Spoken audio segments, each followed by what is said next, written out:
गुटीन P पिछली दफ़ा ही पाई है, इस दफ़ा फिर पवांदा पियां। बहुत अच्छा और शानदार रिजल्ट आंदा है इनका कुटीन पी का। पा भी ताले वे कुटीन पी। ठीक है जी, ठीक है ना, ठीक है, रिजल्ट बहुत अच्छा है इनका रिजल्ट है, तो पा दे इनू। हाँ पा कुटीन पी पा। ठीक है, और शानदार रिजल्ट बेहतरीन इनका। पिछले साल भी पाई है और इस साल भी पाते पे हैं। इंशाल्लाह इनका बहुत अच्छा रिजल्ट आता है। दूसरे जिम्मेदार भाइयों ने आने भी इंशाल्लाह करा है ए कुटीन पी पावन। चल पा भी शुरू कर दे, बस शुरू कर दे, शुरू कर आई।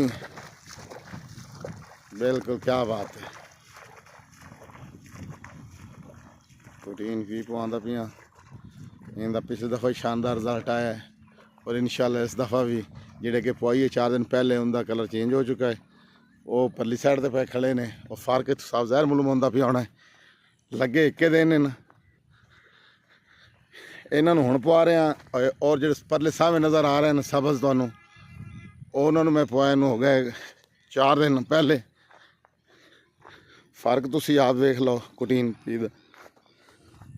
ये देखो मैं तुहानू दिखा देना जिमीदारा भरावां बई ए पाई है मैं 4 दिन पहले। ए पानी का कलर वेख लो ते ए मैं हुण पवा रहा इहदे विच।